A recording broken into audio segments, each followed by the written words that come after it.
या किसी व्यक्ति का विवाह नहीं हो रहा, तो वो लोग क्या करें? बोले अगर कोई कन्या है तो इस मंत्र का जाप करें, कात्यायनी महामाये महायोगिन्यधीश्वरी नंदगोपसुतम देवी पतिम में कुरुते नमः। माँ भगवती का पूजन करें, माँ भगवती की आराधना करें। आप पाएंगे कि रामचरित्र मानस में श्री सीता जी भी भगवती की आराधना करती। जब राम जी को पहली बार पुष्प वाटिका में देखा तो जगदम्बा से क्या प्रार्थना करे, हे माँ ये तो बड़े कोमल दिखाई देते हैं, लगता नहीं है कि ये धनुष उठा पाएंगे, इसलिए हे माँ आप तो शक्ति स्वरूपा हो, आप इनकी भुजाओं में प्रविष्ट हो जाना और धनुष को हल्का कर देना जो इससे ये धनुष को उठा सके। और सीता जी प्रार्थना करती है माँ से, जय जय जय जय जय हे राज किशोरी, जय महेश मुख चंद्र चकोरी, जय गज बदन सडानन माता, जगत जननी दामिनी द्रुति गाथा,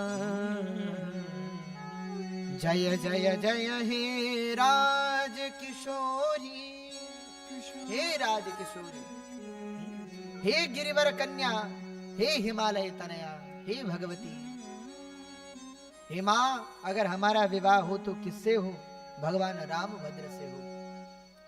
श्रीमद् भागवत जी में भी जब रुक्मणी जी प्रातः काल के समय भगवती के मंदिर में जाती है, वहां भी माँ से प्रार्थना कर दी, हे माँ हमारा विवाह हो तो भगवान श्याम सुंदर से। और गोपियां भी प्रार्थना करती हैं तो कात्यायनी महामाये महायोगिन्यधीश्वरी और नंद गोप सुतम देवी पतिम में कुरुते नमः। हे माँ वो नंद के जो पुत्र हैं वही हमें पति रूप में प्राप्त हो, इसीलिए उन जगदम्बा की आराधना से जीव क्या प्राप्त नहीं कर सकता। अरे उन भगवती की उपासना से इस संसार में कौन सी वस्तु दुर्लभ है? जो सुख चिंतामणि और कल्प वृक्ष भी नहीं दे सकते, उस भुक्ति मुक्ति प्रदायिनी वही जगदम्बा ही तो है।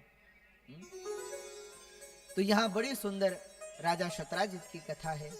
भगवान श्री कृष्ण को कीर्ति जो कलंक लग गया था उस कलंक का निवारण हुआ। और कहते हैं कलंक क्यों लगा भगवान पर, तो भगवान श्री कृष्ण कहते हैं चतुर्थी का चंद्रमा देख लिया, चौथ का चंद्रमा देखने से कलंक लगता है।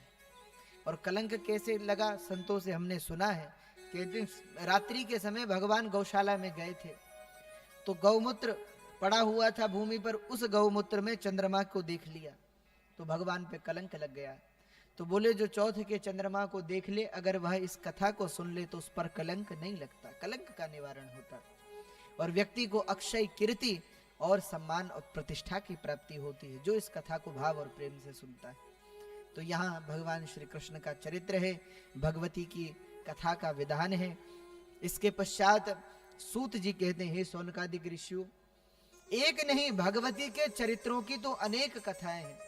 भगवती की उपासना से जीवों ने बहुत सी वस्तुओं को प्राप्त किया है। अरे एक परम ऋषि थे, उनका नाम, एक बहुत बड़े राजा थे, उनका नाम है श्राद्धदेव मनु। श्राद्धदेव मनु को संतान नहीं थी, वो चाहते थे कि हमारे राज्य को, हमारे सिंहासन को कोई चलाने वाला योग्य शासक जन्म ले और योग्य पुत्र हो, इसलिए उन्होंने वशिष्ठ जी के द्वारा यज्ञ करवाया। अब जब यज्ञ करवाया तो यज्ञ में उनकी जो पत्नी थी, राजा तो चाहते थे कि हमें पुत्र हो, परंतु पत्नी चाहती थी, रानी चाहती थी कि हमें कन्या हो। और रात्रि के समय रानी ने यज्ञ होताओं के पास जाकर से उनसे विनती की, हे महाराज कुछ ऐसा प्रयास कीजिए जिससे हमें पुत्र नहीं पुत्री की प्राप्ति हो। तो होताओं ने कहा ठीक है, रानी के भाव को जान